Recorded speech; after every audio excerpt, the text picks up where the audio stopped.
In the western highlands of America, there's a mountain road called Raven's Pass, where the autumn wind whispers through crimson forests, and every falling leaf carries the echoes of things men wish they could forget. On that ridge lives a man named Ethan Walker, a former rescue ranger who now counts the wind instead of people.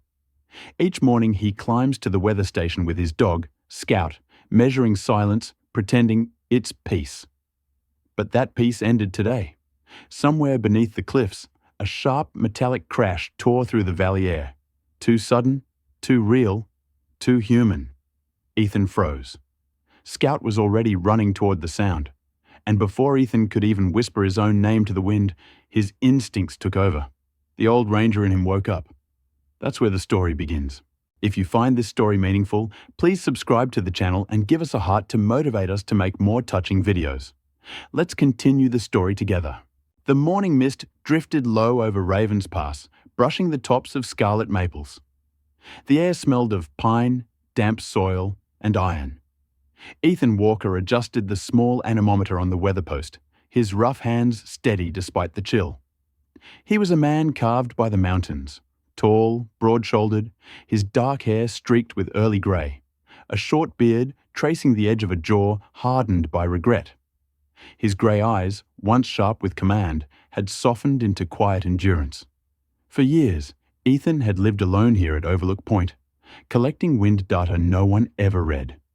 The solitude was his punishment, his way of staying where no one could need him, and where nothing could die under his watch again. Scout trotted ahead, ears twitching through the fog. The dog was a 5-year-old Belgian Malinois, lean and alert, with fur the color of oak bark and a black muzzle that framed intelligent amber eyes. Once, Scout had been a search and rescue dog, until an avalanche buried his last handler. Ethan had taken him in after the tragedy, sensing a shared fracture. Together, they became two quiet souls bound by instinct more than words. As Scout sniffed the air, his posture shifted from calm to tense. His tail stiffened. A low growl rumbled deep in his chest. Ethan paused, scanning the valley below. "What is it, boy?" he murmured. But Scout was already moving, his body stretched low, paws striking the wet ground, heading toward the southern ridge near Raven Bridge.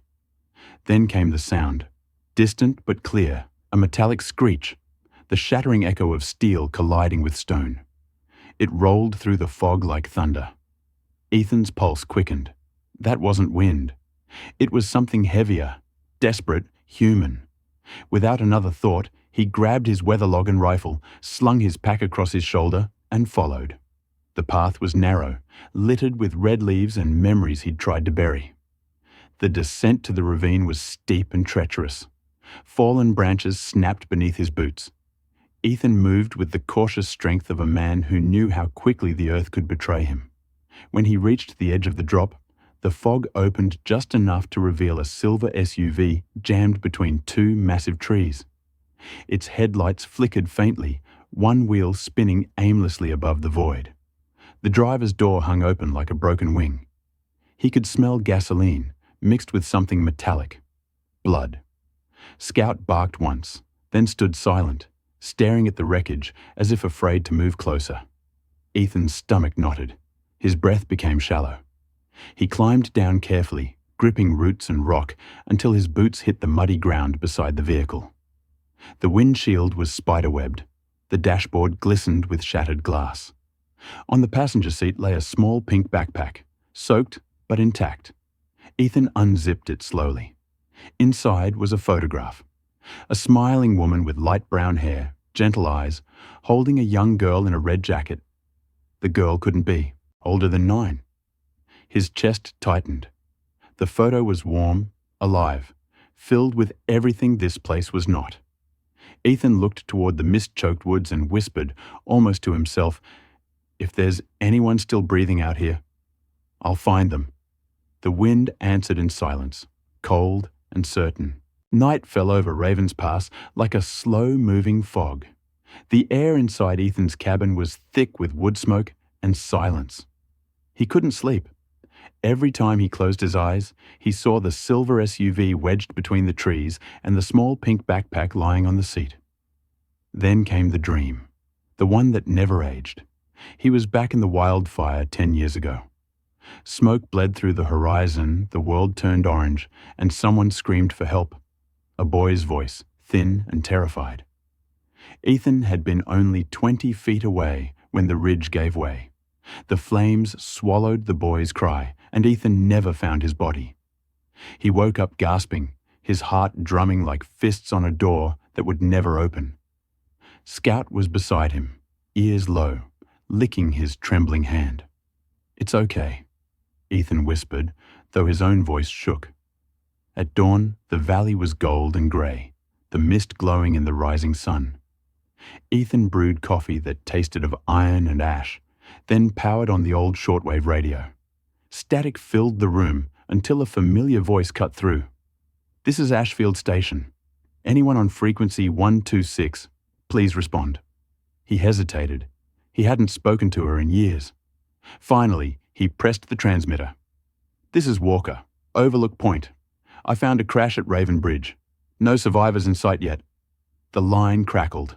Then came her reply, steady, professional, and unmistakably hers. "Ethan, it's Laura Bennett." Laura had been his partner in the Ranger Service a decade ago, before everything fell apart. She was now the chief coordinator of the Ashfield Rescue Division. Even over the radio, Ethan could hear the quiet command in her voice, the kind that made men listen. Laura was in her mid-30s, tall and sharp-featured, with auburn hair she used to braid when hiking, and green eyes that never missed a thing. Once she had admired Ethan's courage, until that wildfire stole it from him. "Two missing persons," she continued. "Amy Collins, journalist, and her 9-year-old daughter, Mia. They were investigating mining activity near the pass. The SUV description matches your report." Ethan's grip on the radio tightened. "I found their bag," he said quietly, "and blood." There was a pause on the line, Laura's silence, the kind that carried both fear and calculation. "Listen," she said, voice low now. "There's talk about Harlan Voss and his men operating near that area. Don't do anything alone, Ethan. Let my team handle it." He glanced at Scout, whose ears twitched at her tone. "If someone's still out there," he said, "I won't wait." The radio hissed back to static. Laura exhaled on the other end, unheard, and began preparing her team. Ethan stepped outside. The wind had changed, warmer, restless. Ravens circled over the bridge below, their cries sharp and warning. Scout stood alert beside him, eyes fixed on the forest. "Come on, partner," Ethan murmured. "We're not done yet." The dog's tail flicked once, and together they started down the narrow trail. For the first time in 10 years, Ethan Walker was moving toward danger, not away from it. He didn't know if redemption was waiting at the end of the path, but he knew someone needed him there. The wind carried the scent of rust and wet leaves as Ethan and Scout followed the narrow ridge trail. The forest glowed in shades of amber and scarlet, every gust of wind shaking down a storm of maple leaves that whispered like ghosts. Scout moved ahead, nose low, his tail cutting the air with short, deliberate sways. The dog's body language changed, alert but cautious, as he sniffed a patch of disturbed soil. Ethan crouched beside him, brushing away leaves with a gloved hand. There it was, the imprint of a small shoe, no longer than a child's foot, pressed into the mud. A few feet away, the marks of something being dragged, grooves in the dirt, uneven, desperate. The air seemed to still around him. "Mia," he murmured, almost afraid of saying the name aloud. The slope here was steep, and the mountain air colder. Scout barked once, then padded toward a bend where the path dipped toward Silver Run Gorge, a deep ravine that sliced through the heart of Raven's Pass. Near the 9th curve, Ethan's eyes caught something pale amid the red foliage. A small glove, pink and dirt-stained, lying beside a cluster of rocks. His chest tightened as he picked it up. The fabric was damp, torn at the fingertips, as if tugged free in a struggle. He looked around, broken branches, scattered pine needles, signs of panic. Scout began to whine, circling a patch of ground where the scent was strongest. Ethan pressed a hand to the dog's neck. "Easy, boy. We'll find her." He noticed something else. Tracks, wide and heavy, cutting across the slope. Tire treads, deep and sharp, the kind made by an off-road truck, not rescue vehicles. He traced the line of the tracks with his gaze, following them to where the path vanished into thick undergrowth. "Not ours," he muttered, crouching low. His fingers brushed something caught under a rock, a crumpled piece of paper, damp but legible. He unfolded it carefully, the words trembling in faint blue ink. "If anyone finds this, please save my daughter." Below it, a phone number, the last link of someone still fighting to be heard. For a moment, Ethan just stared at it. The handwriting was uneven, the ink blurred by rain or tears. He felt the old weight return, the kind that pressed on his lungs and whispered, "You failed once, don't fail again." Scout nudged his leg softly, breaking his trance. Ethan closed his eyes, inhaling the cold mountain air that burned like confession. "Not this time," he said quietly. "Not again." He looked to the east, where the tire tracks disappeared into the timber. Somewhere beyond that ridge, there was movement, the faint echo of an engine starting far down in the valley. He knew what it meant. Whoever had taken them was still close. The line between hunter and hunted was beginning to blur. As the sun dipped behind the cliffs, Ethan tightened his pack, loaded his rifle, and gave Scout a nod. The dog responded instantly, stepping forward, his muscles tense, ready. They moved together down the winding descent into the shadowed gorge, the forest closing behind them like a curtain. By noon, the fog had burned away, leaving the mountains bathed in gold. Sunlight poured through the maple canopy, turning the forest floor into a sea of amber light and drifting dust. Ethan moved carefully along the stream bed, following Scout's excited bark echoing through the valley. The dog stood at the water's edge, tail rigid, staring toward a narrow gap between two moss-covered boulders. His fur bristled, his paws danced with anticipation. "What is it, boy?" Ethan whispered, crouching low. Then he saw her. A small shape curled inside the dark hollow of the rock, half hidden by ferns and shadow. Mia Collins was barely 9 years old. Her face was pale under the dirt, freckles scattered across her nose like soft constellations.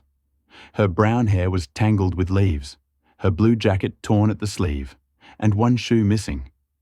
Her small right leg was swollen and discolored, the skin around her ankle bruised deep violet.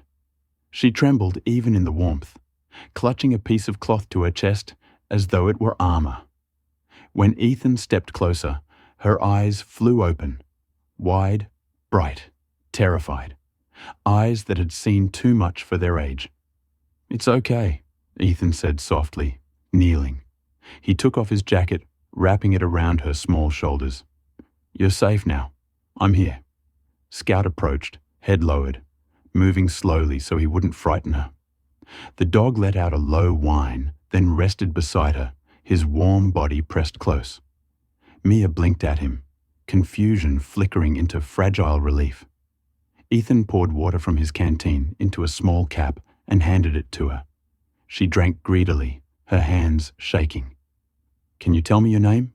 he asked gently. Her voice came in a rasp, barely audible.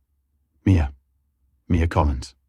The sound of her own name seemed to steady her breathing. Ethan checked her pulse, weak but steady, and examined her leg. It wasn't broken, but badly sprained. He tore a strip from his undershirt, soaked it in the cold stream, and wrapped it carefully around the swelling. As she drifted between exhaustion and shock, words slipped out of her cracked lips, fragments of memory. "They hit the car because Mama filmed them," she whispered. "The men with the trucks. They were digging, and she took pictures. They got angry. They took her." Her voice broke into a sob. Ethan froze, the pieces locking together in his mind. Illegal mining. Evidence. A reporter silenced. He looked toward the ridge where distant engine noises hummed faintly like a wasp in his skull. This wasn't just a rescue anymore. It was something darker. Someone had killed to keep the mountain quiet. He lifted Mia gently into his arms. She weighed almost nothing. Her head fell against his chest, and her breath came in shallow tremors. Scout padded beside him, watchful, ears tuned to every sound. The sunlight that once felt warm now burned with tension. Ethan's steps were slow but determined. Somewhere out there, a mother was still missing, and men willing to kill for silence were still near. As the wind shifted through the trees, carrying the scent of fuel and dust, Ethan knew that crossing this mountain meant stepping into a war he could no longer avoid. The sun hung low, bleeding orange light through the canopy of Raven's Pass. The forest shimmered with motion, golden leaves drifting down like slow rain, muffling every sound but one, the distant growl of engines. Ethan stopped mid-step, the echo of heavy tires grinding over gravel rolling up from the valley below. "They're sweeping the bridge," he murmured. His breath came in short clouds of worry. Scout's ears twitched. The dog's body stiffened, nose pointing east where the sound bounced off the canyon walls. Ethan looked down at the girl in his arms. Mia's head rested against his shoulder, her small fingers still clutching the edge of his jacket.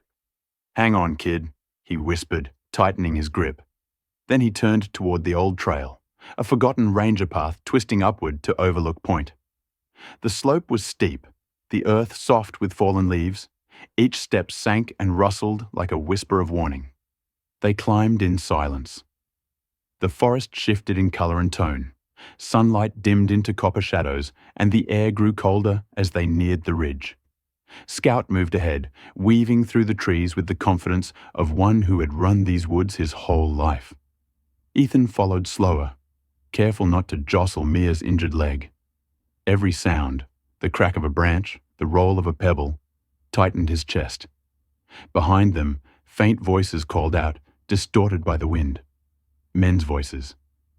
He didn't need to see them to know they were armed.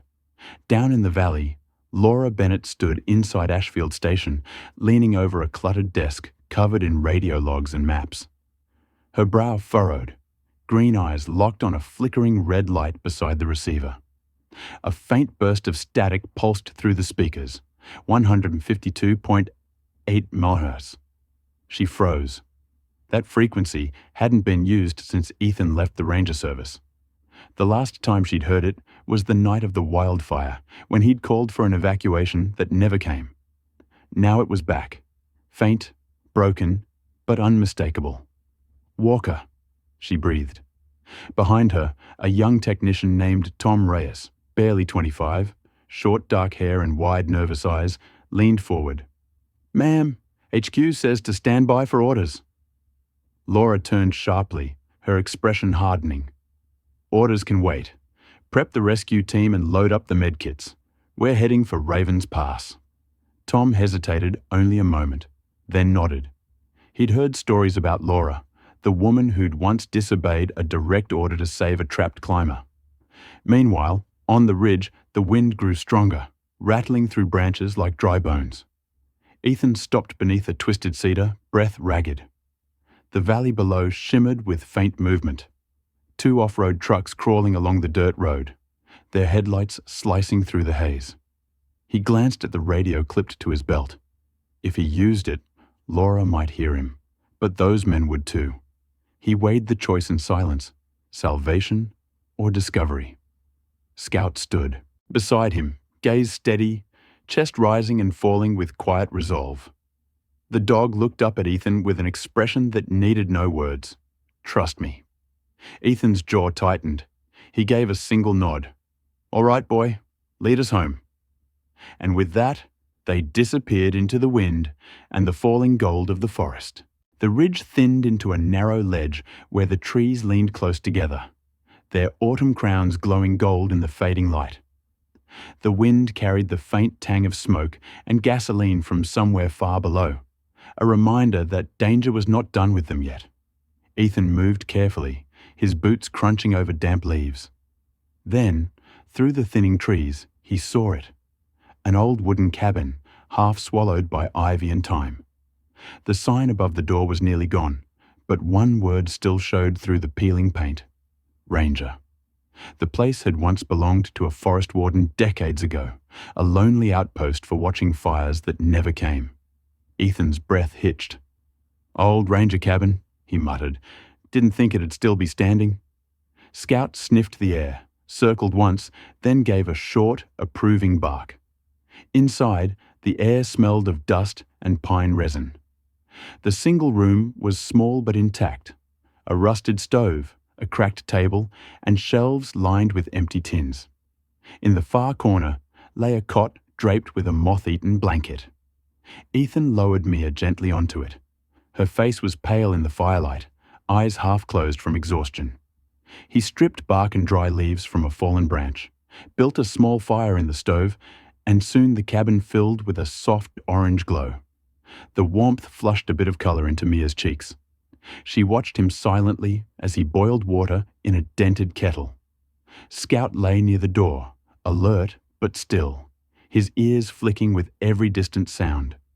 Ethan crushed a handful of herbs, plantain, yarrow, and pine needles, into a small pot of steaming water. The smell filled the cabin, earthy and clean. "This will help with the swelling," he said, dipping a rag into the brew and wrapping it around Mia's ankle. She winced but didn't cry. Her small hand reached for his wrist. "Aren't you scared?" she asked softly. Her voice trembled, a whisper inside the crackling of the fire. Ethan looked at her for a long moment, his face lined with fatigue, eyes shadowed but steady. "Sure I am," he said. "Fear's what keeps us alive. But if you don't feel it, you don't know what's worth protecting." A faint smile touched her lips. Then she drifted into uneasy sleep, her fingers still curled around his sleeve. As night deepened, Scout stood guard at the door, his body a silhouette against the glowing coals. The forest outside was restless, leaves rustling, branches creaking like whispered warnings. Ethan sat by the table, opening an old ranger's notebook he'd found in a drawer. The pages were yellowed, but he began writing on the last blank sheet. 10 years ago, I let a child die. Tonight, I make a promise. No one else will die in Raven's Pass." He paused, staring into the flames. Scout gave a low growl, ears pricking toward the window. Ethan followed his gaze. Through the cracks in the wall, a flicker of white light swept across the trees, headlights moving slowly through the valley. The engines rumbled faintly, echoing off the canyon walls. They were close, too close. He closed the notebook, loaded his rifle, and whispered, "Stay quiet, boy." Scout's tail stiffened. Outside, the forest glowed faintly red under the reflection of distant lights. The hunt had found their trail again. Night fell with the sound of engines and wind clawing at the cabin walls. The forest around Raven's Pass was restless, the golden leaves that had once shimmered now whipping through the air like sparks. Ethan crouched by the old stove, working quickly with dry moss, pine resin, and oil from his pack. He built a smoke trap, a crude but effective flare system that could double as a signal and a weapon. His hands moved with the precision of memory. He had done this once before, long ago, in another war that no one remembered. Scout paced near the door, his breath coming in sharp bursts, his injured shoulder trembling slightly, but his eyes burning with purpose. Mia sat wrapped in a blanket, her face pale in the flickering light. "Will they find us?" she whispered. Ethan met her eyes. "Yes," he said, "but someone else will too." Down the slope, the crunch of boots and the metallic clink of rifles broke through the wind. Harlan Voss was the first to emerge from the shadows. A broad man in his early 50s, with a scar splitting his right cheek and a salt and pepper beard trimmed close to the jaw. His eyes were grey and cold, reflecting no light, and his heavy frame moved with the authority of someone used to giving orders no one questioned. Harlan had once been a foreman at the Silver Run mine before it shut down for environmental violations. Losing his fortune had twisted him. Now he ran a crew of ex-contractors who took what they wanted from the mountains. 2 men followed him, Burke, tall and wiry with a crooked nose and jittery hands, and Rigo, thick-necked, clean-shaven, his expression blank like a man who'd long stopped feeling. They advanced slowly through the swirling leaves, rifles raised. Inside, Ethan took a breath and struck a match. The flare hissed to life, bright yellow smoke pouring out from the window vents. It rose into the treetops like a beacon. From miles away, at the northern ridge, Laura Bennett spotted it. She stood inside the open door of a rescue helicopter, her auburn hair whipping across her face under the rotor wash. "That's Walker," she shouted into her headset. "Set down near the ridgeline, now." The pilot, a burly veteran named Rick Monroe, bald and steady-handed, nodded without hesitation. Rick had flown medevac in Afghanistan. Storms and gunfire didn't scare him anymore. "Copy that," he said, banking the chopper hard toward the glow. On the ground, Harlan snarled. "He's calling them in." "End it." Burke moved forward, and Scout shot out of the doorway like lightning, his body a blur of muscle and fury. The dog hit Burke square in the chest, teeth sinking into the man's arm. Burke screamed, fell backward, his rifle clattering into the dirt. Ethan stepped into the doorway, rifle raised. "Drop it, Harlan," he shouted. The older man sneered. "You think smoke will save you, Ranger." Ethan fired a warning shot that split the bark beside Harlan's head. The gunfire echoed through the valley as the yellow smoke ignited with the dry leaves. A sudden burst of flame leaping skyward. The forest glowed gold and red, turning the clearing into a fiery inferno. Through the chaos came the roar of rotors, the helicopter descending, its floodlights slicing through the smoke. Laura's voice cut through the headset chatter. "State Rescue Unit, drop your weapons!" But Harlan swung his pistol toward Ethan. Time slowed. Scout moved first, leaping between them. The shot rang out. The dog yelped, the bullet grazing his shoulder. Ethan's world narrowed to a single sound. Scout's cry. He fired once more, hitting Harlan's hand, sending the pistol spinning into the dirt. Laura and her team stormed the clearing, pinning the men down. Burke lay moaning, Rigo frozen in surrender. Harlan clutched his bleeding hand, his arrogance gone. As the last flame died into embers, Ethan dropped to his knees beside Scout. The dog's breathing was shallow but steady.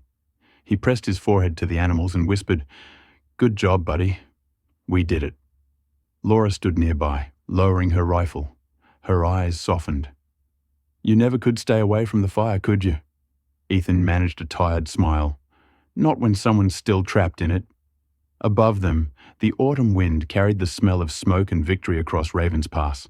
A month had passed since the flames died in Ravens Pass. The forest had begun to heal. Blackened trunks now lined with green shoots, the air rich with the smell of rain and soil. The Fox Hollow mine was sealed off by federal order, its entrances welded shut and marked with yellow signs of investigation. Journalists came and went, cameras flashing in the mist, but Ethan Walker stayed away from it all. He preferred the quiet. The world below could argue about justice. Up here, in the mountains, he only listened to the wind. Amy Collins recovered slowly in a hospital down in Ashfield. She was a woman in her late 30s, with shoulder-length brown hair and sharp, intelligent eyes that still carried the fear of captivity. Her voice trembled when she first spoke to the press, but her spirit never faltered. The footage from her damaged camera, retrieved from the wreck, exposed everything: illegal mining tunnels, toxic runoff, and the proof that Harlan Voss had ordered the cover-up. When she was reunited with her daughter, the cameras caught the moment. Amy falling to her knees, arms wrapped around Mia, tears cutting through the dirt on her face. "I thought I'd lost you," she whispered.